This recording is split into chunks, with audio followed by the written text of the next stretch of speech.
నమస్తే. Welcome to politent health. ఈ మధ్య కాలంలో చిన్న వయసులోనే తెల్ల జుట్టు సమస్యతో చాలామంది బాధపడుతున్నారు. ఇలా చిన్న వయసులోనే జుట్టు మెరిసిపోవడానికి రకరకాల కారణాలుంటాయి. అలాగే ఈ తెల్ల జుట్టు సమస్యకి ఆయుర్వేదంలో ఎలాంటి చిట్కాలున్నాయి, ఎలాంటి మెడిసిన్స్ ఉన్నాయి, మనకు తెలియజేయడానికి ఈరోజు మనతో పాటు ఉన్నారు డాక్టర్ టిఎన్ లక్ష్మి, ఎండి ఆయుర్వేదం. డాక్టర్ గారిని అడిగి ఇప్పుడు మరిన్ని విషయాలు తెలుసుకుందాం. నమస్తే మేడం. నమస్తే. మ్యామ్, ఈ మధ్యకాలంలో చాలామందికి చిన్న వయసులోనే జుట్టు తెల్లబడిపోతూ ఉంటుంది. అసలు ఎందుకు చిన్న వయసులోనే జుట్టు ఎందుకు తెల్లబడుతుంది? జనరల్‌గా దేనికైనా సరే మనం ఏజ్ ఈజ్ ఎ ఫ్యాక్టర్ అనేది చూసుకోవాల్సి ఉంటుంది. వయసుని బట్టి మనకేంది 30, 35 తర్వాతనే జనరల్‌గా 30 కూడా కాదు 35, 37 సంథింగ్ ఆడ్ అట్లా 30 స్టార్ట్ అయ్యాకనే వైట్ హెయిర్ వస్తుంది.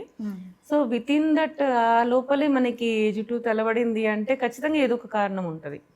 కారణం లేకుండా మాత్రం వైట్ హెయిర్ అనేది రాదు. జెనెటిక్గా వచ్చే అవకాశం ఉంది. అంటే మీన్స్ అది కూడా ఒక కారణం కదా. సో అట్లా ఏం కారణం వలన వైట్ హెయిర్ వస్తుంది అనేది మెయిన్ ఇంపార్టెంట్గా చూసుకోవాల్సి ఉంటుంది. Genetic is the first factor మీరు చెప్పినట్టు. బట్ యాక్చువల్లీ ఏంటంటే వాళ్ళకి మధ్య మధ్యలో కొంచెం కొంచెం కనపడితే మళ్ళీ హెయిర్ ఆటోమేటిక్గా ఏజ్ పెరిగే కొద్దీ సెట్ అవుతుంటుంది. సెకండ్ కాజ్ ఏంటంటే ఐరన్ డెఫిషియన్సీ. నా దగ్గరికి ఈ మధ్య ఒక పేషెంట్ వచ్చారమ్మా, వాళ్ళ మదర్ తీసుకొచ్చారు పాపని. So she is around 10th pass అయింది, ఇంటర్కి వచ్చింది, తనకి వైట్ హెయిర్ అని చెప్పి తీసుకొచ్చారు. సో మనకేంది అంటే ఆ ఏజ్లో ఖచ్చితంగా వైట్ హెయిర్ ఉండదు. సో క్వశ్చన్ చేయంగా అడగంగా చెప్తా ఉండింది పాప, ఎట్లా ఉన్నాయమ్మా పీరియడ్స్ ఎలా వస్తున్నాయని చెప్పి. సో పాపకి ఏంటంటే 7 రోజులు 8 రోజులు అయిపోవడం, లేకపోతే 20 రోజులకే పీరియడ్ వచ్చేయడం, ఇట్లాంటి ప్రాబ్లమ్స్ అనమాట. అది వాళ్ళ మమ్మీ ఏంటంటే స్టార్టింగే కదా కొన్నిసారి పీరియడ్ ఇర్రెగ్యులర్ వస్తుంది, ఇది కామన్ అని చెప్పేసి వదిలేసింది అనమాట. So that is not the thing అండి. జనరల్గా మనకి 3-4 రోజులు అవుతుంది, ఎర్లీ స్టేజెస్లో కూడా కొంచెం తక్కువ అయింది, కానీ ఎక్కువ రోజులు అయింది అంటే ఖచ్చితంగా ఏదో ప్రాబ్లం ఉంది అని చెప్పేసి తెలుసుకోవాల్సి ఉంటుంది. ఇట్లాంటి వాళ్ళకి ఏంటంటే హెవీ బ్లీడింగ్ వల్ల కూడా ఐరన్ డెఫిషియన్సీ వస్తుంది. సో కాజ్ అనేది ఏదో ఒకటి ఉంటుంది.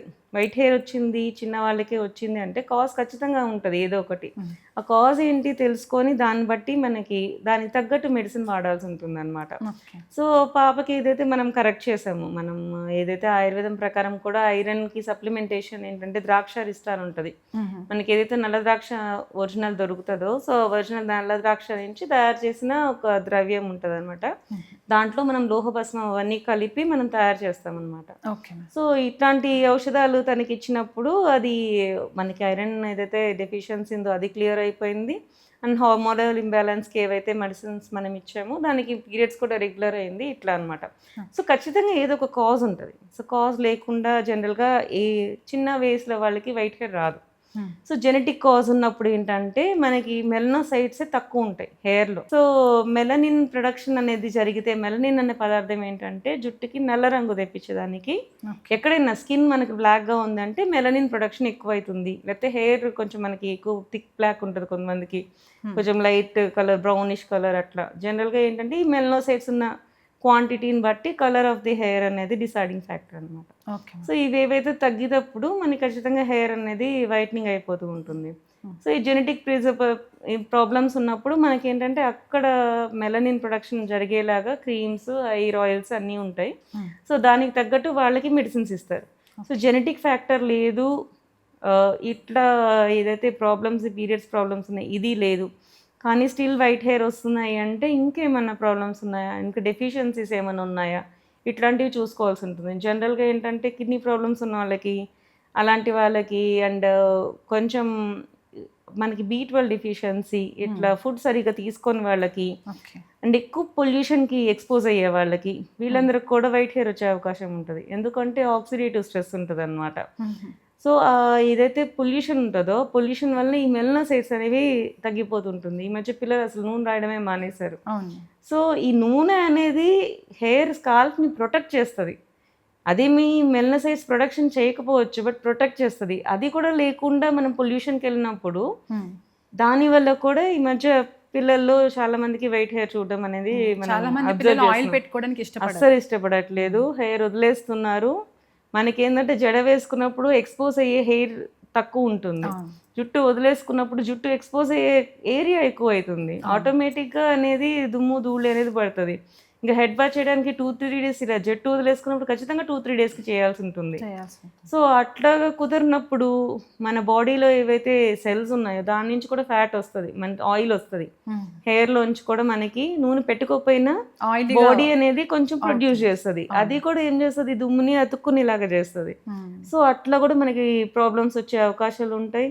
సో ఇవన్నీ కూడా చూసుకోవాల్సి ఉంటుంది. కనీసం వారానికి 1 రోజు 2 రోజులైనా సరే హెయిర్ ఆయిల్ పెట్టుకోవడం, ఇవన్నీ చేస్తూ ఉంటే కొంతవరకు వాళ్ళ ప్రాబ్లమ్స్ ఏవైతే ఉన్నాయో అవి తగ్గడానికి అవకాశం ఉంటుంది. ఇవి కాకుండా కొంతమందికి ప్యాచెస్గా తెల్ల జుట్టు వస్తూ ఉంటుంది. అంటే ఈ కొంత పార్ట్లో తెల్ల జుట్టు రావడం, అట్లాంటి రాకుండా కొంచెం వస్తుంది, ప్యాచీ వైట్ హెయిర్ వస్తుంది. సో అట్లాంటి వాళ్ళకి ఏంటంటే ఇంకొకటి విటిలిగో ఉంటుంది కదా, బొల్లి అంటారు. సో అట్లాంటి ప్రాబ్లమ్స్ ఏమన్నా కూడా కొంతమందికి చిన్నపిల్లల్లోనే వచ్చే అవకాశాలు ఉంటాయి. సో అట్లాంటిది ఏమన్నా ఉందా కూడా మనము చూసుకోవాల్సి ఉంటుంది అనమాట. సో కాజ్ లేకుండా అయితే వైట్ హెయిర్ రాదు. సో ఆ కాజ్ ఏంటి తెలుసుకొని దానికి తగ్గట్టు ట్రీట్మెంట్ కానీ మెడిసిన్స్ కానీ వాడుకుంటే మనకి ఈ వైట్ హెయిర్ తగ్గుతుంది చిన్న ఏజ్లో ఉన్న వాళ్ళకి. ఇంకా ఏజ్ పెరిగినప్పుడు కూడా మనకి ఏంటంటే ఒక 40s 50s వచ్చేంత వరకు జనరల్గా రావు. సో ఈ లోపలే 30s 25s 30sలో వస్తాయి చూడండి వైట్ హెయిర్. వీళ్ళకి 90% స్ట్రెస్సే కారణం ఉంటుంది. సో ఆ స్ట్రెస్ని తగ్గించుకోవడం అండ్ హెయిర్ ఒకటి సరిగ్గా చూసుకోవడం చేస్తే వాళ్ళకు కూడా డిలేడ్ ఉంటుంది అనమాట. So henna is also good thing. మనకి ఏంది అంటే ఈ హెన్నాని జనరల్గా ఏంటంటే తెల్ల జుట్టు వచ్చాక వాడుతూ ఉంటారు. బట్ తెల్ల జుట్టు రాకముందు కూడా హెన్నా ఎలా ఉంటుందంటే ఇట్ ప్రొటెక్ట్స్ ద హెయిర్. అదా ఏదైతే మనకి ఆక్సిడేటివ్ స్ట్రెస్ వస్తుందో, పొల్యూషన్ వస్తుందో, వీటి వల్ల జుట్టు పాడే ఇది ఉంటుంది కదా, టెక్స్చర్ కానీ లోపల స్కిన్ కానీ. సో ఈ హెన్నా ఏంటి అంటే ఒక ఆక్సిడేటివ్ స్ట్రెస్ని తగ్గించేదానికి చేస్తుంది అనమాట. సో హెన్నా జనరల్గా కూడా వాడుకోవచ్చు.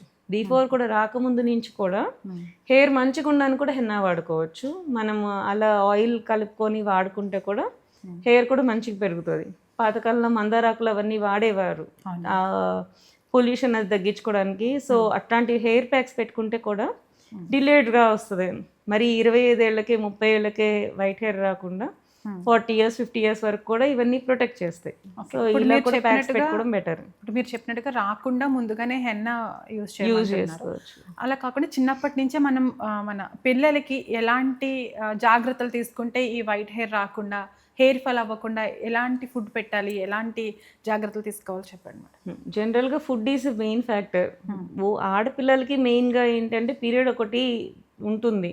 సో ఇంతకుముందు నువ్వులు బెల్లము అవన్నీ పీరియడ్ టైంలో ఇచ్చి వాళ్ళకి ఏదైతే ఐరన్ మనకి వెళ్ళిపోతుందో, ప్రోటీన్ అండ్ ఐరన్ ఏవైతే మనకి తక్కువ అవుతుందో ఇవన్నీ కాంపెన్సేట్ చేసేలాగా ఫుడ్స్ కంబైన్ చేసి వాళ్ళకి ఇచ్చేవాళ్ళు.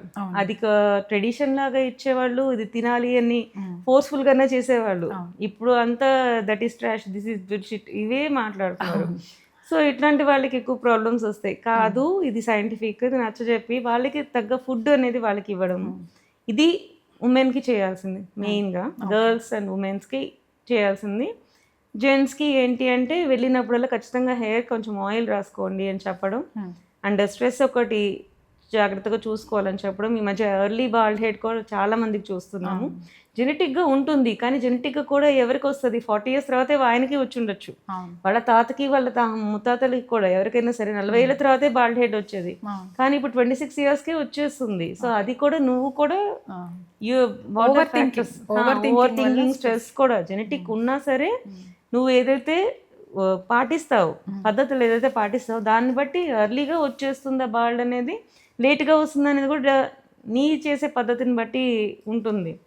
సో ఆల్రెడీ మనకి జెనెటిక్ ఉన్నప్పుడు జాగ్రత్త పడడం అనేది చాలా మంచిది. ఇట్లాంటి వాళ్ళు కూడా ఎర్లీగా హెయిర్ ప్యాక్స్ పెట్టుకోవడం కానీ, హెయిర్ని ప్రొటెక్ట్ చేసుకోవడం కానీ, మనకి వెళ్ళినప్పుడు బయట హెల్మెట్స్ అవన్నీ పెట్టుకున్నప్పుడు కవర్ చేసుకొని వెళ్ళడం కానీ, ఇట్లాంటి పద్ధతులు పాటిస్తూ ఉంటే ఎర్లీగా రాకుండా అనేది ఉంటుంది.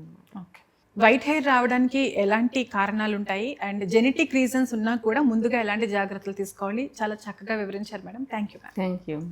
చూసారు కదా, వైట్ హెయిర్ రాకుండా ఉండడానికి డాక్టర్ గారు చెప్పినటువంటి ఆయుర్వేద చిట్కాలు అలాగే జాగ్రత్తలు మనం పాటించి వైట్ హెయిర్ రాకుండా జాగ్రత్త పడవచ్చు.